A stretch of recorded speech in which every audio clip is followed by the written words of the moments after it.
Hello Brian, কিতা খবর? ভালো আসেননি? আর আজকে তো শুক্রবার, আর শুক্রবার তো পিবিমের হচ্ছে গিয়ে ক্লাস থাকে, ড্রয়িং ক্লাস। এই যে পিদিমটা নিয়ে আজকে ক্লাসে যাইলাম, আরও স্টুডেন্ট আছে যে অনেকে চাইতেছে দিকে। পিদিম আমরা কই যাই? ক্লাসে যাই। হ্যাঁ, আমি যাই না, মা বাবা তারা নিয়ে যায়, বা তার বাবা তার বাবাই নিয়ে যায় ক্লাসে। তো আজকে তার বাবা আইসে না আর কি, ওই সাথে এটা লেগে আর কি আমি নিয়ে যাইলাম। ছোটোটারে রাখি আইসি মার কাছে, ওইটার লাগে আসলে আমি যাইতাম পারি না, যেহেতু ছোটো বাচ্চা একটা আছে, তো ওই আর কি। তোমরা কার সাথে আইসো? একা একা আইসো তোমরা? তোমরা পড়ে গেছো দেখি, সেই কারো স্টুডেন্ট আছে নাকি? তো 1.5 ঘন্টা ক্লাস হয় আর কি, পরে আবার যাইমো। আর ওই যে বাচ্চা ছোটো বাচ্চা টান থাকে, তো ওই জন্য আমি আসলে ক্লাসে নিয়ে যেতাম পারি না। তো আজকে ভাবলাম তার কাজ আছে, মা তার অনেক কাজ, এই জন্য আর কি আমি আজকে নিয়ে এলাম। তো যাই হোক, ফাইনালি পিদিমের হয়েছে গিয়া যেখানে আমরা ড্রয়িং ক্লাস করার আর কি, তো স্কুল আইসে। ওই স্কুলটা হয়েছে গিয়ে আমার নিজের স্কুল, মানে আমি যেখান থেকে SSC পাস করছি, তো ওই স্কুল আর কি। তো এসে আইলাম।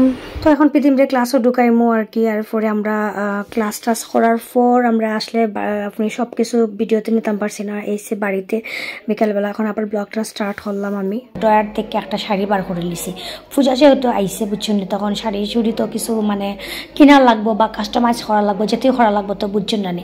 হ্যালো ব্রিয়ানকে তা খবর, আপনারা ভালো হলো আসুননি। আর ওই দেখুন আমার যে কইলাম কত বুদ্ধি, আমার কালেকশনে মানে ড্রয়ারের মাঝে 2টা শাড়ি পইরা রয়েছে গজ কাপড়ের। তো ওই শাড়িগুলো আসলে একটু কাস্টমাইজ হইরা মানে একটু দামি শাড়ি বানানো যায় কিনা, লুক দেওয়া যায় কিনা, ও চিন্তায় আমার মাথার মানে ঘুরপাক খাইতেছে। যার লাগে আমি 2 ধরনের লেস কিনে আনি লেসি। আর শাড়ি যেহেতু 2টা, আমার বাইবো একটা, আমি একটা, 2জনে কাস্টমাইজ করে ফরমু।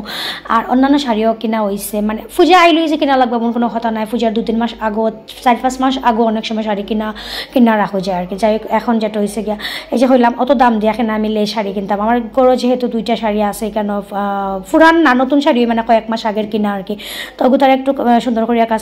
আর এখনের যে সমস্যা হয়েছে, একবার একটা শাড়ি যদি অনলাইনে কেউ ফরিলায়, নেক্সট টাইম কেউ ফরতে চাই না। প্রতি বছরের দাম দিয়ে শাড়ি কিনা হয়, কিন্তু ওই শাড়ি কিন্তু একদম ড্রয়ারের নিচেই ফইরা থাকে। তো ভাবলাম যে এই বছর এত দাম দিয়ে শাড়ি কিনতাম না, কমের মাঝে কাস্টমাইজ করিয়া শাড়িগুলা বানাইমো আর কি। ও আমার প্ল্যান মাফিক কাজ শুরু হইতেছে, জানি না কিলা হইব। আর লেচের শাড়িগুলা বা জামাগুলা কাস্টমাইজ করিয়া বানাইলে আসলে অনেক সুন্দর হয়। এদিকে দেখুন আমার অবস্থা, লেসগুলো এমন বেড়া লাগছে 2টাকে, কোনো মতেই আমি ছুটাতাম পারতাছি না। যাই হোক, অবশেষে আস্তে আস্তে আমি সাকসেসফুলি এটা বার করতেছি। আর কোনটার মাঝে কোনটা লাগাইমো, লেস কোন শাড়ির সাথে এখন দেখাইলাম, কাস্টমাইজ করিয়া দেখি সুন্দর হয় কিনা। তো ওই যে ওটার মাঝে দিম সিলভার কালারের একটা লেস, আর ওটার মাঝে দিম হচ্ছে গিয়া গোল্ডেন কালারের লেস। তো ফাইনাল লুকটা কিলা হইব জানে না, পূজার সময় ফললে পরে কিন্তু বুঝতে পারবেন। আর আপনারা যদি ইচ্ছা করুন আমার মতো এই কাজটা করতে পারেন, খুব সহজে মাঝে শাড়ি বানাইতে পারেন। টাটা সবাই রে।